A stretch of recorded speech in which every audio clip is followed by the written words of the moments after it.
But we got to break it down. We got to break it down. But first. And now, Mike's thoughts. Ladies and gentlemen, boys and girls, people of all ages, the Chicago Bears have officially reached out to Kellen Moore to become their next offensive coordinator. And in the schemes of all that, guess what happened? The Los Angeles are like, oh, no. You are not taking our offensive coordinator. No way, no how. Get out of here with that crap. So I got to thinking. We've heard rumors of, Jim Harbaugh interviewing with the Chargers. We've heard of Bill Belichick, potentially rumored with the Chargers. Does this mean one thing and one thing only? Does this mean that Kellen Moore is going to the Los Angeles Chargers as a head coach? Is Kellen Moore getting promoted to head coach status finally? Is that what that means? Or am I just reading too much into it? Let me know. I'm kind of curious. Because if the Chargers block Kellen Moore from interviewing with the Chicago Bears, they said no. And then they hire Jim Harbaugh as the head coach. And Kellen Moore then gets fired by Jim Harbaugh because he don't want that sloppy seconds. Oh, man. Did it just get interesting over there in L.A.? It just got interesting. Who's your head coach? Let me know in the comments. Cue that intro. Are you ready for the best damn NFL show on the planet? Man Hour Nation, rise up. Ooh.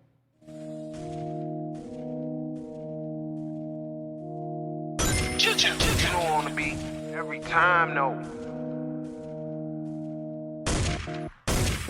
I would like to personally welcome you to Man Hour After Dark. Say that thing. While I bring you the host, Mike, Buck, and Cone. You know who coming to the stage. Sports talk than what you about to hear right here. I second that. Go.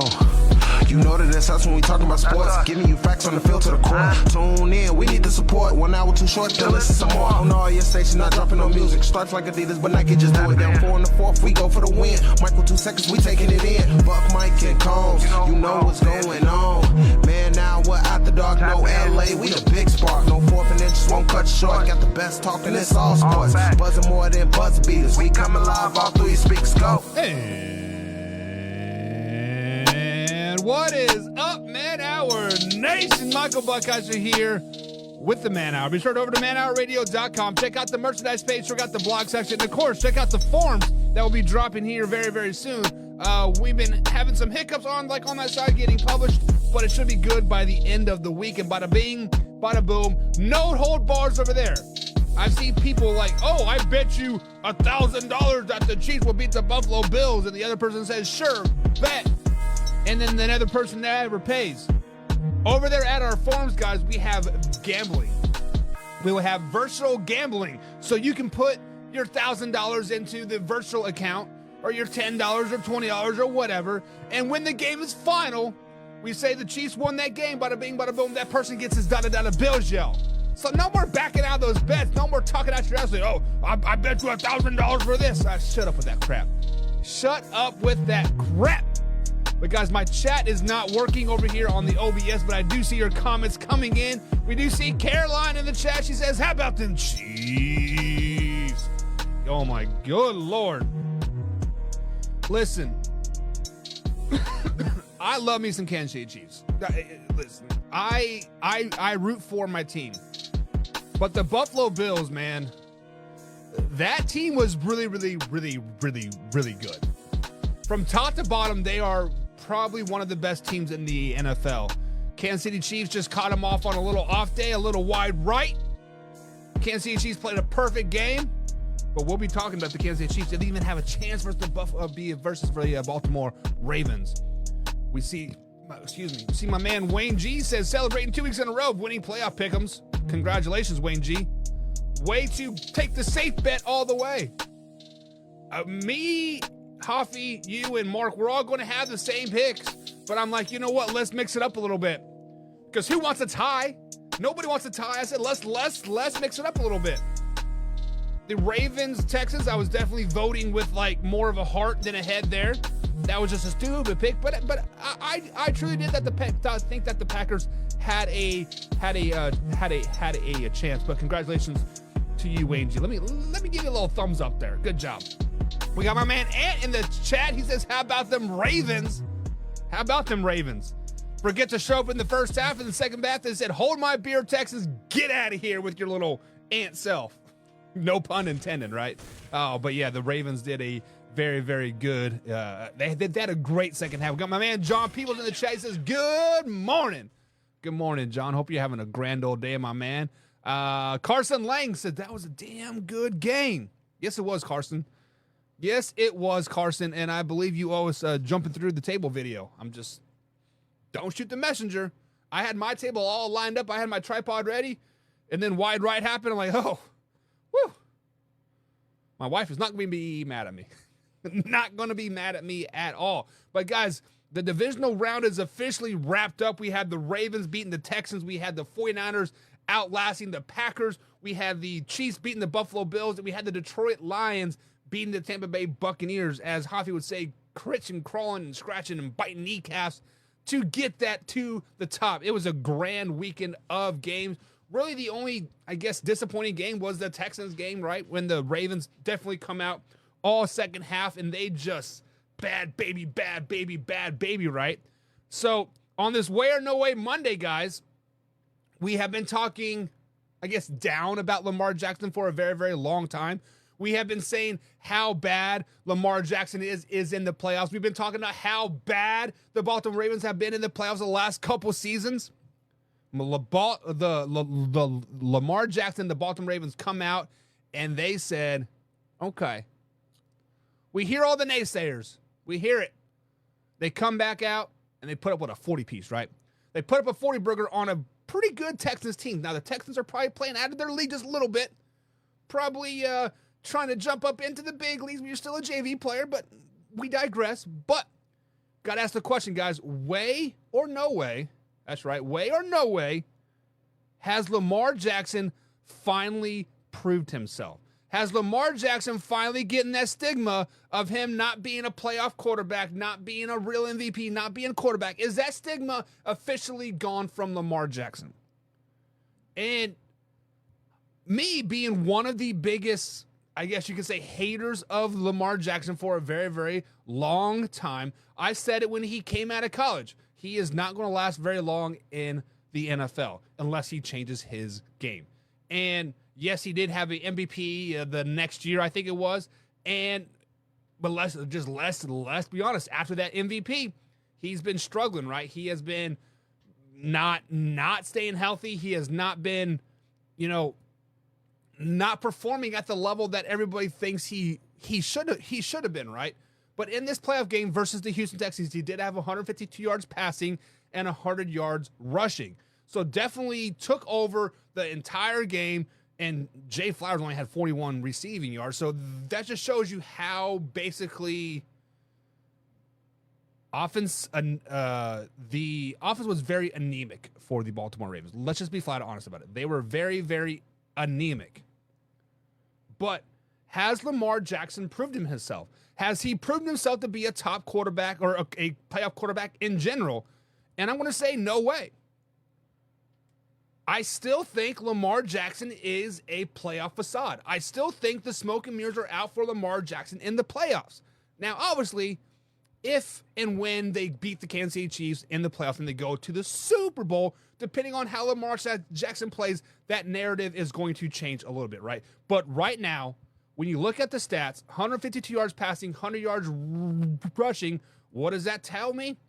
He tells you that he relied on his legs, relied on his old athletic ability, period, and he's still not a very good playoff quarterback. It is what it is. I mean, there's nothing that's saying he's trash, he's this. He's just, he doesn't step up when the time matters. That defense definitely carried him through the whole game. Let's just be honest. That Baltimore defense was lights out, baby. Good Lord. But when we see Lamar Jackson on our schedule moving forward in the playoffs, We're not scared. Lamar Jackson does not scare us in the playoffs. Regular season, yes. For whatever reason, regular season, he is good. Playoffs is kind of like, meh. Kind of like Peyton Manning for those many, many years, right? Peyton Manning, what, 12 and 3, 12 and 4, all those years, year after year after year, and then get to the playoffs, you lose in the wild card round. Luckily, Lamar Jackson finally found himself in the divisional championship one time. He still has a losing record in the playoffs at 2 and 3. But guys, let's go ahead and jump up into the comments here. Let's see where I was at. I hate that my chat is not working today here on the OBS. Ant says, we didn't allow one touchdown. I was honestly surprised. Listen, that Ravens defense was lights out. Good Lord, that defense was pretty good. Excuse me. Jim says the conspiracy, as far as I'm concerned, was slipped so they can officially conspire to let the Chiefs in. So now they can act like, what? Caroline says, and I expected the Texans to score more than what they did. Listen, I was expecting it to be kind of like a 17-10, 20-17 type of score. I was not expecting the Ravens to put up a 40-burger. Let's just be honest. John says the 49ers were exposed yesterday. John, you can't say that. You'll get clown emojis when you say that. But we are going to bring up the San Francisco 49ers here momentarily. Terror, John. Stand by on that. Carson says, no way. Where did it go? I hate this. Carson says, no way. Lamar is still who he is. Keep him in the pocket, and he can beat, and you can beat him. But that's the problem. Keeping him in the pocket. He is a freak athlete. That is very, very, very true. One of the, I think, keys to victory for me for the Houston Texans, or sorry, for Hoffy for the Houston Texans, was to keep Lamar Jackson in the pocket, put pressure on him, and keep him in the pocket. You saw when he was kind of stuck in the pocket and the pressure was coming. What is his first instinct? To run back 20 yards straight back and throw the ball off his back foot. That's his instinct. It is what it is. It is what it is. Hoffy, you scared the living dog piss out of me with that snorting, man. Good Lord. Turn on your camera if you're ready. Sheesh. Hoffy was... Is it not on? No, it's a black screen, you light skin cracker. There it is. Now you're on. It's you, not me. It's not me. It's always you. So, Hoffy, let me ask you the question. Way or no way has Lamar Jackson proved himself? Can the haters finally get out the door and say, you know what, Lamar, you are a good quarterback? I mean, he did enough for his team to win. He certainly did not take over the game. I mean, 16 of 22, you know, that's a respectable number, but only threw for 123 yards. He did rush for 100, so I mean, 222 total yards. I mean, most quarterbacks throw for more than that in a game. So, you know, I don't think we can completely say that, you know, I don't think he's completely put to bed that, you know, he can't win the big game. You know, I expect him to have a better game. You know, I don't think you can have much better than 100 rushing yards, but I expect him to be a more pocket-friendly passing quarterback this coming week against the Chiefs. I think they're going to, you know, Spagnuolo is going to have that team ready to go and a game plan to keeping him in the pocket. And the Texans kind of figured it out towards the end. You know, having that linebacker sit down as a spy and not allowing those end guys to just completely rush up the side and kind of sit back. You know, don't get past Lamar Jackson because at that point you're not going to catch him. So, you know, I think the ruling is still out on whether or not he is, you know, nipped his playoff woes in the butt. You know, it's just one win, but you know, I think he could have a really good game against the Chiefs and lose, and we could say, yep, you know, he's done enough. But right now, 220 total yards, that doesn't scream, doesn't scream anything to me. You know what screams to me? It screams what Wayne G says, and it says Lamar Jackson is a top 3 quarterback in the league, and I'm glad that most people are starting to see what I saw when he came out of Louisville. First of all, Wayne G, Lamar Jackson is not a top 3 quarterback in the NFL. Lamar Jackson is not even a top 10 quarterback in the NFL. When we looked at the 8 quarterbacks last week, would you have put Lamar Jackson even in the top 5 then, over Patrick Mahomes, over Josh Allen, over Jared Goff, over Brock Purdy, over who else was in there? Baker. Would you even consider Hoffy Lamar Jackson better than any of those playoff quarterbacks that we saw last weekend?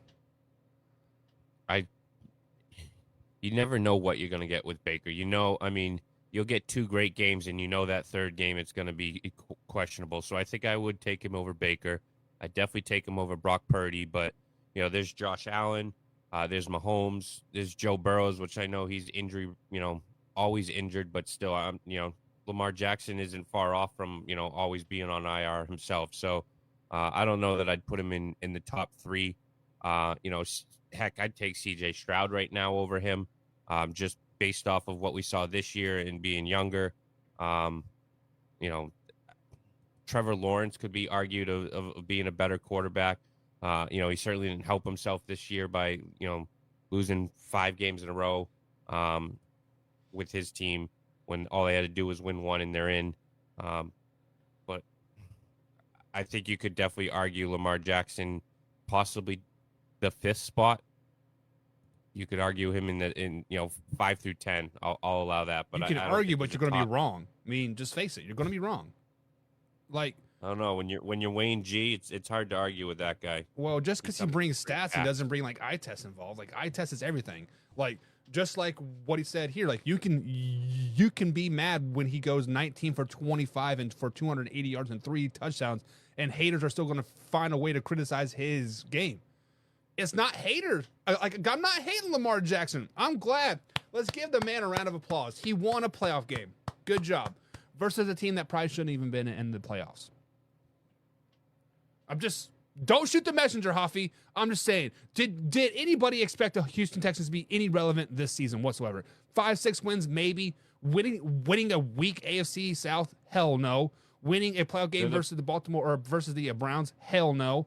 I mean, the only reason they're the first team ever to win less than 5 games 3 years in a row and then make the playoffs the following season. Yeah. So, I mean, towards the end of the season, we were like, hey, could they make the playoffs? And even still, we were like, they'll have a shot, but they're probably not going to make it. And they snuck in by the skin of their teeth, and they beat a good Browns team. But let's be honest, Joe Flacco really helped the Houston Texans out in that game with the 2 pick sixes back to back. I mean that takes the win right out of the sails. So that game could have been a lot closer, and it could be a different story if that was the case. But CJ Stroud did have an unbelievable game, which he was going to have to do again against the Baltimore Ravens, and that was not the case.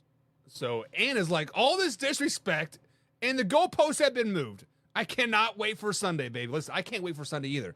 This is the matchup that we all thought was going to happen in 2018 and beyond, right? We've been wanting this matchup for years. But now. the Ravens keep shitting in bed. The Chiefs will hold up their part. The Ravens just been shitting their bed. Like, get out of here. About time. We've been waiting on you. We've been holding the door open for 10 minutes, letting in all this cold air. I've heard my dad yell at me twice saying we're not heating the outside. And damn it, the Ravens finally showed up. Finally. It's been 5 years, but finally. Carson says, but here's the issue, Buck.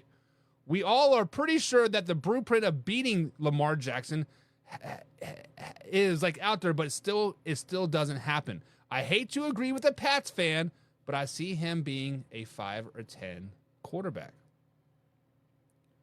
The blueprint is out there to beat Lamar Jackson. Make him throw the ball. Keep him in the pocket, make him throw the ball. The Houston Texans, Hoffy, did not have the, what's the word I'm looking for? The grit, the know-how, the knowledge, the football IQ to execute said game plan. A team like the Pittsburgh Steelers can execute that game plan. Oh, by the way, the Pittsburgh Steelers swept the Ravens this season. I'm just saying how I see it. Browns beat the Ravens this year as well. So I don't want to get in too much into the Lamar Jackson hate talk because the Ravens did play a really, really good game, Hoffy. They followed my keys to victory, and I got called for a clown for not saying use and abuse to Delvin Cook. What? You don't want to like disrupt the locker room. Get Delvin Cook out of here. Keep Justice Hill in there, and you'll be fine.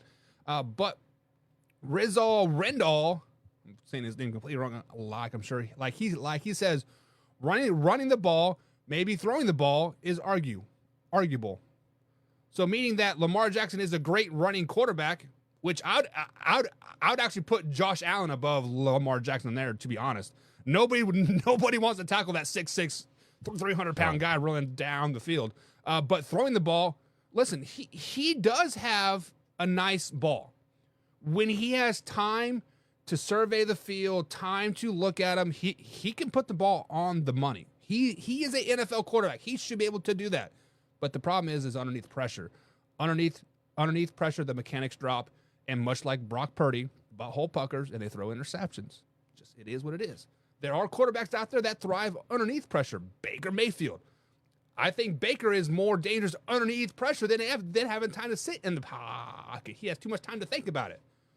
Jared Goff, kind of the same way. Patrick Mahomes, you just can't defend the GOAT. Ant says the only way you can beat Lamar is him beating himself. If he doesn't turn the ball over, then you can't beat them unless the defense is having a bad day. Listen, I hope for everybody's sake out there that when the Chiefs and the Ravens play on Sunday afternoon, I hope it is much like the Buffalo Bills and Kansas City Chiefs game. Both quarterbacks are kind of playing at a very elite level. Both teams are playing at a very elite level. I think when we saw 5 flags or 6 flags that whole game, like a very clean, very penalty-free. Now, I already seen the chat, Hoffy, you posted the scores last night, and there's this guy named Tom. The refs rigged the game for the Chiefs. I'm like, dude, there's freaking 5 flags. Like, calm down. I think 4 of them were on the Chiefs. Like, but whatever. I wasn't even going to bother putting any effort into such a stupid comment because... Dude, my phone, like, I had to put my mute on silent because, like, every, 10 seconds, like, the rest. I was like, oh, my God, dude, calm down. I really think that the refs have done a great job in the playoffs thus far. Yeah. So, comparatively speaking to what we've seen over, this regular season, what we've seen in the past, I mean, if the refs were out to get the Bills or to help the Chiefs, they would have said there was not enough evidence to overrule that fumble going through the end zone for a touchback. Oh, because I did think that it probably was a fumble. I think we could agree on that. The ball was, but it was like maybe a 16th of a second that ball came loose before he touched the ground. So they very well could, and even Tony Romo said that they very well could have come back and said there's not enough evidence to overrule this play. So right. I don't, and there was a couple other plays at the beginning of the game that, I did not think that there was any. I didn't think there was any bias towards either team. I thought it was a very well called game, to be honest, in both games. So let me speak about that, because this is the 3rd time I've seen a receiver fumble the ball into the end zone, and it's a touchback, right? It is basically a turnover to the other team. Now, if you were to fumble anywhere else on the field and it goes out of bounds, we saw the Bills guy punched it out of bounds, and it's still their ball. I don't quite understand the whole you can't push the ball out of bounds or forward. I didn't understand that rule, but Hafi, let me ask you this question, because we saw, I believe it was CeeDee Lamb did it for the Cowboys, right? He was tackled at the 1. He fumbled the ball, went into the end zone. It ultimately may have been the Eagles, I think, like it happened to go to.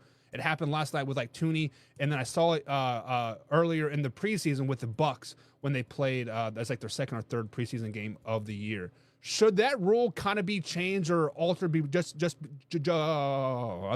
because why can you fumble anywhere else on the field and it's still your ball and it goes out of bounds, but you fumble into the end zone, it's a turnover? Like, should that rule be at least entertained of changing the idea or the wording of the rule?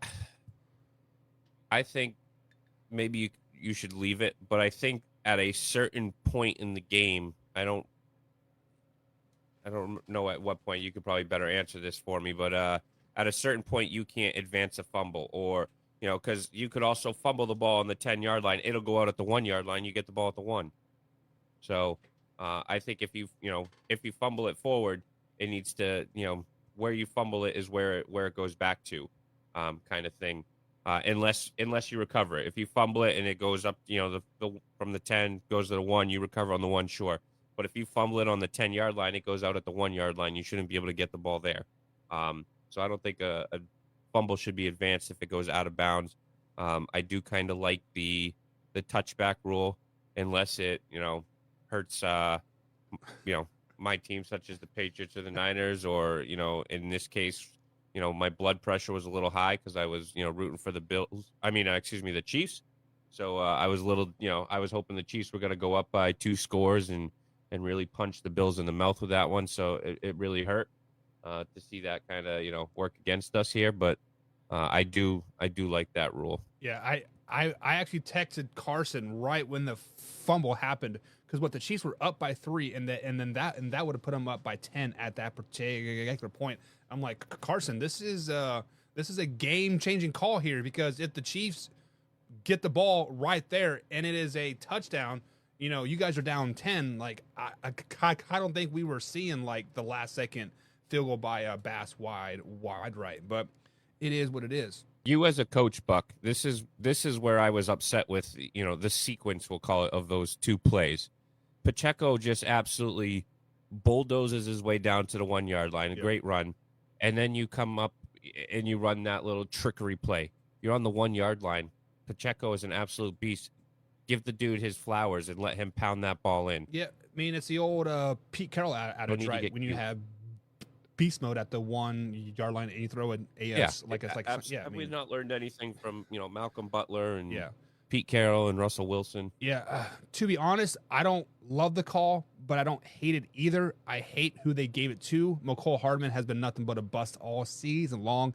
There's a reason why the Chiefs traded him to the Jets, and the Jets you can have him back. So Mecole Hardman hasn't been that guy all season long. Now, if you would have gave it to Sky Moore with a little bit more speed, or MVS that was having a hell of a game, right? Let them get their flowers, right? But to replay that play in my head, I am an old school coach. Run the damn ball. Give the ball to a fullback. I don't fucking care. Give it to somebody. You're at the half-yard line. I guess the 2-yard line maybe. But either way, it is what it is. And Ant says, definitely Hoffy. Pacheco is that dude. Pacheco runs very, very, very hard. Watching him in college a few times when my man Zen played against him, damn, this guy is really, really, really good. But moving on, Hoffy, let's talk about your team, the San Francisco 49ers. They pulled out a win versus the Green Bay Packers. I was on the edge of my seat all game long. I was like, go Pack, go. Go Pack, go. Go Pack, go. Jordan Love, Hoffy, threw into triple coverage to end the game with 2 timeouts and 56 seconds left in the game. Jordan Love has been on a tear the last 10, 11 weeks. He had 0 interceptions in that stretch of time, leading the Packers to the playoffs in a lopsided win over the Dallas Cowboys, and almost win versus the San Francisco 49ers. Hoffy, I want to kick it to you first. We've been talking about top quarterbacks all day long. Lamar Jackson, Patrick Mahomes, Josh Allen. Do we have to put Jordan Love as a top 5 quarterback now after this late season push and the postseason performances that he has had? Yeah, I mean, you go on the road and you beat, everyone's going to say, oh, it's the Cowboys. The Cowboys are but you go, I mean, first number 7 seed since the playoff merger, since they, added the team to go in and win a playoff game. And then quite frankly, I mean, they really did take it to the San Francisco 49ers. I mean, they didn't score in that fourth quarter. And the 49ers put up 10 points to squeak out that win. But, as you said, you were on the edge of your seat. I was on the edge of my seat too, watching UFC once the Packers went up, 13-7, because I was like, you know what, it's over. They shut down the offense. They made Brock Purdy look like less than a system quarterback. So yeah, I think that Jordan Love is the real deal. He, I think everyone but Wayne and Ant would probably agree with me, but I would be taking Jordan Love over Lamar Jackson right now. Wow. I did not expect that to come out of your mouth, but yeah, I agree. Like Jordan Love is kind of been that dude. Now postseason numbers are kind of skewed, right? Because some teams have that extra game, some teams just have have a game less. But in 2 postseason games this season, Jordan Love has just under 500 yards passing, right? So he has just under 500 passing, 466 to be exact, 5 touchdowns to 2 interceptions. And those 5 touchdowns, guys, are against arguably the two top defenses in the NFC. You can say what you want. The Dallas Cowboys are one of the best defenses out there in the NFC. And the 49ers probably do have the best defense in the NFC. Now, to do that against those 2 teams is pretty freaking impressive. Also, on the flip side of the coin there, Hoffy, Aaron Jones was running like a man possessed. We've been talking about like Isaiah Pacheco. Give the ball to Aaron freaking Jones, baby. But it is what it is. But when we do our top 10 quarterback rankings going into next season and running backs and like all this stuff, I feel like if Jordan Love is not on that top 10 list, that list is going to be wrong.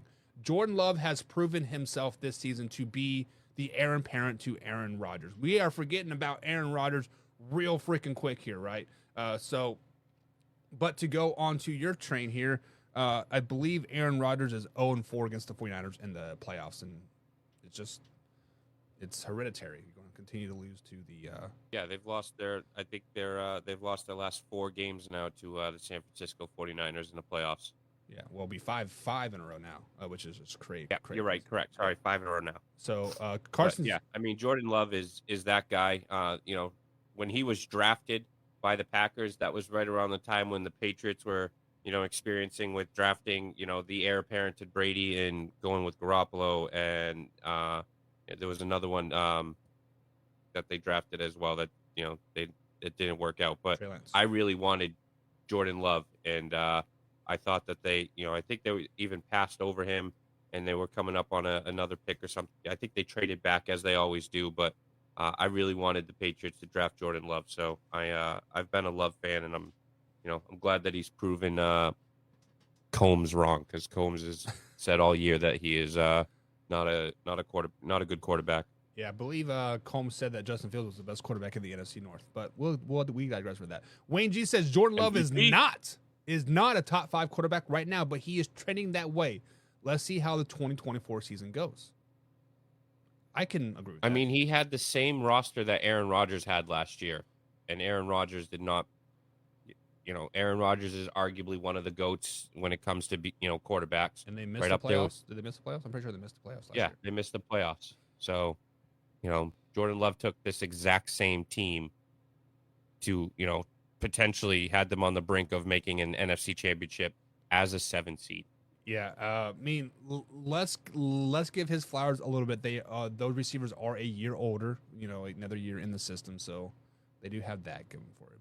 Carson says, give Love 2 more years to show he can stay at this level before you start putting him up there.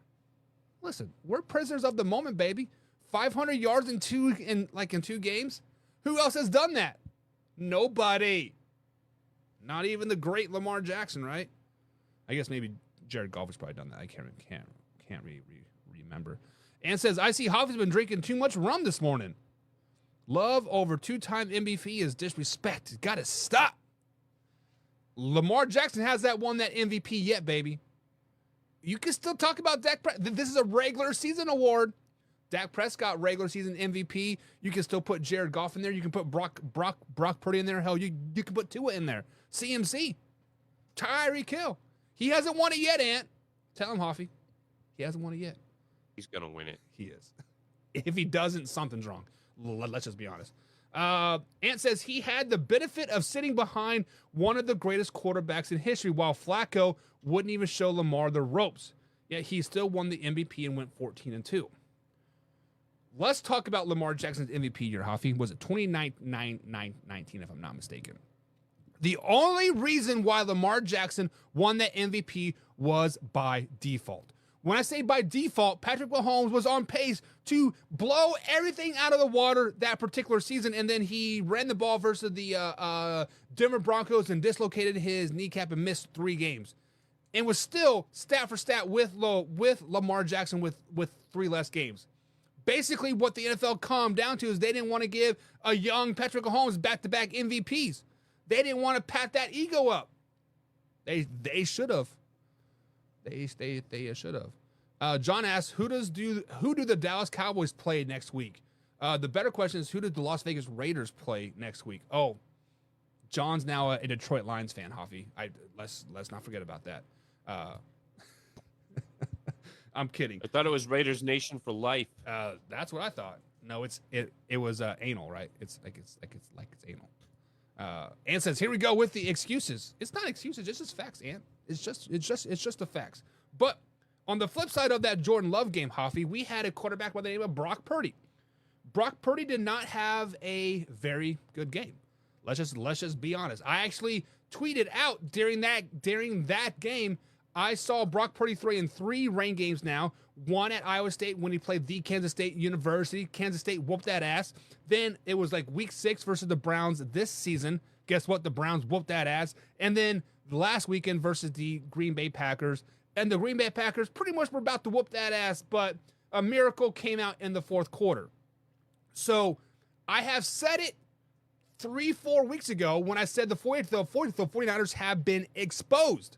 I said the blueprint to beat the San Francisco 49ers is out there. Put pressure on Brock Purdy and make him win you the game, and they're going to lose the game 9 times out of 10. John said that earlier. The 49ers have been exposed. I've seen people in my inbox like, damn, you were right. You were right about the 49ers. And I'm going to reiterate again, guys, the 49ers have been exposed. The blueprint to beat the San Francisco 49ers is out there. And I think the Detroit Lions can do it. They have the pieces. They have the parts. They have the biting of the kneecaps mentality to beat and expose San Francisco 49ers team. So, Hoffy, with that being said, your San Francisco 49ers, your team for the last 16, 17 odd years, have the 49ers been exposed? Are you worried about them playing against the Detroit Lions this Sunday afternoon? Hold on. Give me 45 seconds to confirm or deny. Confirm or deny what? Just let me look at something here. Hang on. How about you answer the question? I'll come back with an answer. Nope, not going to happen. All right. Well, hold on. We're getting there. Sunday. No, it's going to be 66 degrees and sunny on Sunday. So no. So that matters that they haven't been exposed. Yeah, because it's not going to be raining. Okay. Brock Purdy's not going to be battling, the O.J. Simpson glove or not, or Magic or Mike Jackson, glove or not. But yeah, when you saw him warming up before the game, not wearing the glove, then he comes on wearing the glove. I mean, right then and there, you got to know, like, if it doesn't fit, you must have quit. Yeah, I get it. Yeah, there's going to be issues here. I mean, you can look. You don't watch the game. You look at his stats: 23 of 39, a touchdown, no interceptions. You think he had a good game, but even though Jordan Love threw for 21 of 34, 194 yards, two interceptions, 2 picks, I still think Jordan Love outperformed Brock Purdy. Just watching the game, not looking at the stats. Once you saw Deebo Samuel go out, it was not the same. There was plenty of times, I think it was Brandon Ayuk a couple times was wide open underneath, and he, took the deep shot, and then they show Brandon Ayuk standing there like, dude, what the hell? I'm wide open. So, right. This offense, if they're clicking, but they need to have all those pieces there. And then, you play, this 49ers, this Packers team isn't the best defense, but rain, the traction's not there. I mean, that's going to benefit the defense because they're going to be able to kind of keep up with that high power offense as far as the speed's going to kind of, come down a couple notches and such. So I think the weather, the field conditions obviously had a factor in, the offense and whatnot for the 49ers. But that being said, it's going to be 66 degrees, no rain. Brock Purdy's not going to be wearing a glove. Deebo Samuel will be back. I think I think it's going to be the Lions can do it, but I think it's a tough ask to have this Lions team go on the road to Santa Clara and beat this 49ers team. Listen, my man Jay said it, weeks ago, probably back in October. We had a segment, or he jumped in the chat and he said, change my mind. Change my mind that the San Francisco 49ers and the Detroit Lions are built exactly the same. And I said, you know what, Jay? I think you're right. They are built exactly the same. They have a nice running game. They have a couple big receivers. They're predicated on defense. Their offensive line is kind of right? But when the offensive line does good, they do really, really, really good. And then I come back and I said, you know what, Jay? I agree with you. I think the San Francisco 49ers and the Detroit Lions are built exactly the same. And then I started looking at the roster and like watching film, and the Detroit Lions are built better than the San Francisco 49ers. They are built better than the San Francisco 49ers. If CMC goes down, Hoffy, what happens? You have Deebo Samuel come into the backfield. Not a backup running back, not a third string running back, a receiver. What does that do? That limits your wide receiver, and therefore Brock Purdy sucks even more. Let's say Ty Montgomery for the Detroit Lions goes down. What do? They bring in a backup running back in Jamar Gibbs, 10th overall pick or 8th overall pick. The highest running back drafted since Barry Sanders at number 3.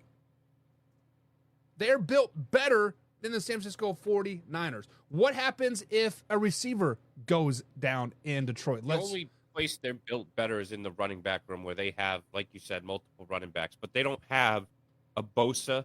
They don't have a Young. Yeah, they do. They have Aiden Hutchinson. You yourself don't even believe in that clown. I have his jersey right here for a reason, Hoffy. You have his jersey because of a bet. That's the reason. But I got to choose, and I choose the best defensive end in the game right now. It's Aiden Hutchinson. 8 sacks in the last 4 games. How many sacks did he finish with, like, in the rest of the season? In the regular season, he had 11.5, which was tied for 11th. Right, but like I just said, he's had 8 in the last 4 games, so all of those sacks have basically come in the last 4 games. No. This was 11.5 in the regular season. This isn't counting postseason. If you want to count those 8, he has 19. He's played 2 postseason games, so he had, basically, of those 11 sacks, he had like 7. No, you don't count postseason stats with regular season stats. In the regular season, he had 11.5 sacks. Okay. Postseason, he has 8. Total would be 19. He's no Joey Bosa. You're right. He is better. Young. He's better than Bosa. He is not better. How about the linebacking core? The defensive front of the 49ers is far superior to the Lions. Yeah. So starters for starters, I will give you that edge. Bosa goes down, that whole line is trash already. Aiden Hutchinson goes down, they can bring in Josh Pascal. They can bring in a little Levi Oskimwaki. They got that depth, baby. They got that depth all season long. Oh, you and Aaron Rodgers should both go on vacation this offseason. And then he gets even better, Hoffy. Linebacker core. Yes, Greenlaw is playing out of his freaking mind. Great interception. I think he had 2 interceptions, Greenlaw, right? Warner. Yeah, right. One of those guys goes down. What happens? Up Schitt's Creek without a paddle. Jack Campbell goes down for the Detroit Lions. Guess what? They got Malcolm Rodriguez in there, starting linebacker from last season in there. They have a little bit of Anthony Pittman, right? The Detroit Lions are deeper. That white boy that's starting the Alex Anal Zone. Yeah, that guy. He might be better than Kinlaw. Oh, Jesus. And then you want to take a step further, Hoffy. Let's jump on the wide receiver side, right? Deebo goes down. What happens? The 49ers shit the bed. What happens if Amon-Ra St. Brown goes down? Jameson Williams steps up, baby. What happens if Sam Laporta goes down? Brock Wright steps up, baby. What happens if George Kittle goes down for the San Francisco 49ers, Hoffy? Who steps up? Deebo slides in at tight end now. Take away that receiver. Now you can't even pass the ball deep. You have to rely on tight end. Like, come on. The only person I'm worried about health-wise as Deebo Samuel, which is funny because you look at the guy, he's an absolute fucking brick house. But when it comes to just, I didn't even think he got popped in the shoulder. I didn't think that was that big of a. I don't think he even got hit in the he's shoulder. out, I just think he landed on it like on a weird, and maybe it popped it out. Oh, maybe he shouldn't try and take on 12 defenders and fight for an extra yard and just go out of bounds next time. But well, you know who does do that? Amon-Ra St. Brown. He has been hurt all season long. Jameson Williams has been hurt all season long. Now he's been suspended because he gambles on the NFL, but that's a story for a different day. Sam Laporta. 49ers are going to eat the Lions' lunch. Sam Laporta looked like he got his leg cut off, and that man comes back next week and puts up 100-piece on him. The Lions are built different, Hoffy. Just face it. Ant says they're two completely different teams. How are they two different completely teams, Ant? Hoffy, Just one plays in a dome. Try to defend Ant. How are the Lions and the 49ers two totally different teams? I know. The Detroit Lions have a better quarterback. They have a better running games. They have a better wide receiver core. They have a better defensive core. You're talking about a dude that put up 3 freaking points in a Super Bowl. Hey, he's been in the Super Bowl. Has Brock Purdy? Oh, wait. Would have last year if he didn't get hurt in the NFC Championship. He woulda, shoulda, coulda, huh? Were the Eagles up 14 or 21 points when Brock Purdy got hurt? He was just getting ready to make a great comeback. I mean, that is my argument to every 49ers fan. Oh, if he would have played, were you guys down 14 or 21 points at the because I believe it was 20, if I'm not mistaken. Jared Goff has been carried his entire career by a unbelievable Rams defense that decided to just invest their entire, future on today. Trade every first-round draft pick that they had for the next 20 years to, put talent around him, which it didn't pan out for him. It panned out for Matthew Stafford. And then you have him in Detroit, and, he, like you've said, he's got a two-headed monster. He's got, St. Brown at wide receiver. Laporta has been playing, great at tight end. So, I think that, we could talk about 49ers being a system quarterback friendly team.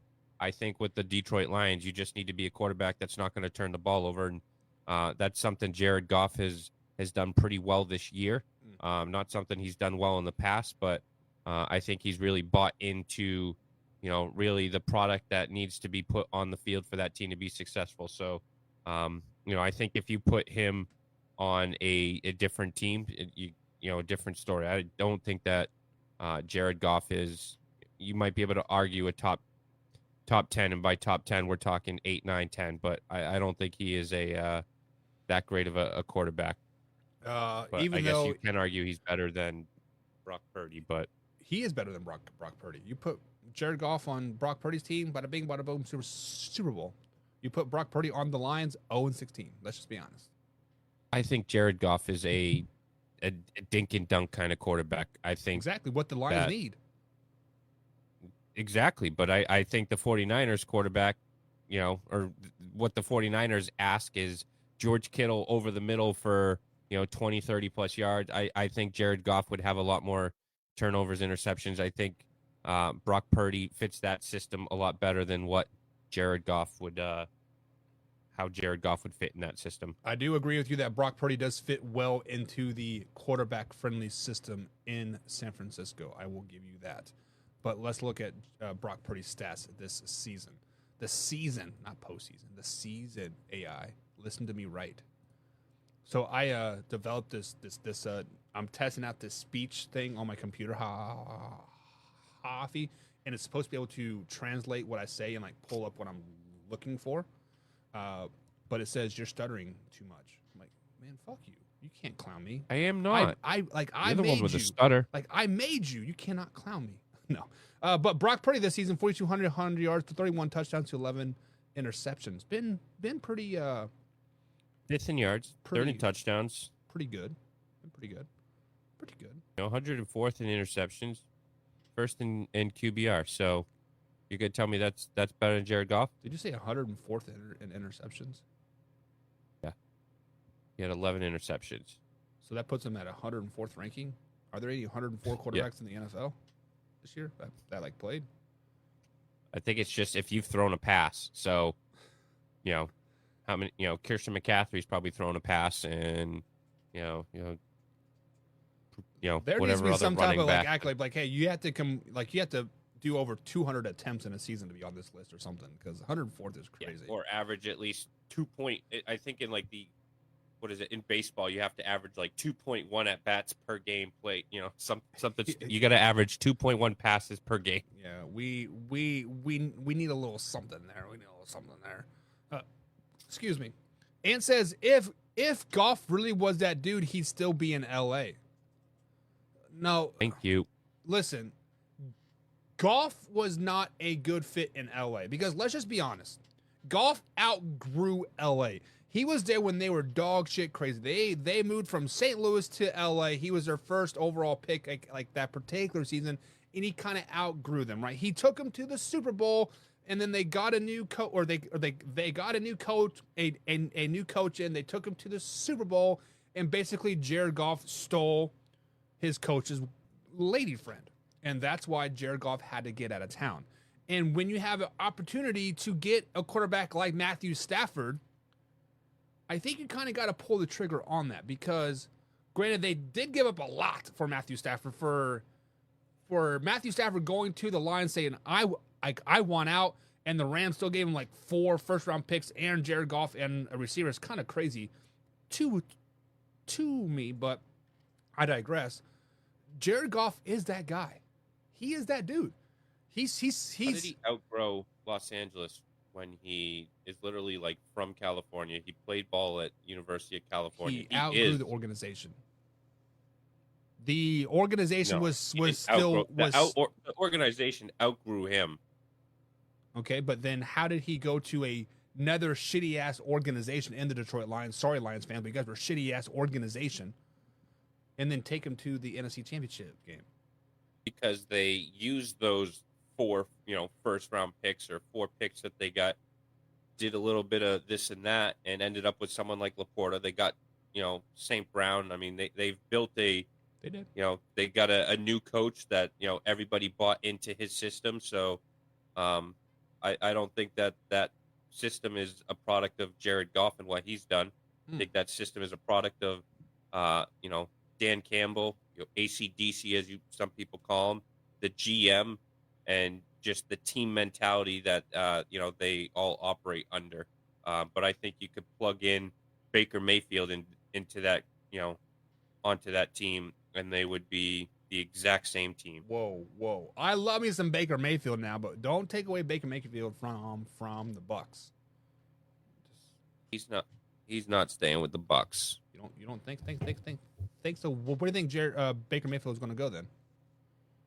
I mean, I agree with you. I think that, Tampa Bay would love to have him back, but Tampa Bay's got a lot of, they've got Mike Evans. He's a free agent. I think David's a free agent. White's a free agent. I mean, they have a lot of free agents, and I think that there's going to be a team that's going to pay Baker Mayfield off of what he's done this past year, and he's going to look at this Tampa Bay roster and how it's going to be constructed moving forward and say that if I want to win, I think I got to move on. So I personally think he would be best probably to move on. I mean, if Tampa Bay can bring back the roster that they brought back, provided that Belichick doesn't end up in Atlanta and trade for someone like Fields or get himself an actual quarterback like Wayne G's saying, then I think that Baker Mayfield and the Bucks could, repeat that success and build on it. But I just think it's going to be hard to bring back all of those players. I think White is going to be a coveted linebacker that a lot of teams are going to want to go after. He was last year too. I think he's going to get paid. So I think a lot of those pieces are going to get plucked from that Tampa Bay roster. As it should. Any good team does get plucked, right? Much like the coordinators from the Eagles last season. But Caroline brings up a great point here. He says he wasn't exactly. I agree with you. He did. Let me rephrase that. Caroline says, I agree with you. He outgrew the Rams. Dan Campbell has gotten Goff to where he believes in himself, and he's growing and he's growing as a great quarterback. He found himself with the Lions, and Dan Campbell helped him with that. That nailed the conversation right there. Caroline. Who's the Rams quarterback? Sean McVay, right? Yeah. Sean McVay was more worried about trying to steal Jared Goff girls, and Jared Goff was worried more about his girls. That's what it comes down to. But Do you really think that is the case. I think that's a made-up story. If you watch IG, Sean McVay was posting this very beautiful blonde-headed girl that he was with, right? His wife. His previous from his wife. They weren't married yet. They're still horning around, right? Super Bowl night, Jared Goff was pictured with that same girl grabbing that ass. Next day, out of town, baby. Sit us out, Hoppy. Good Lord. God help you.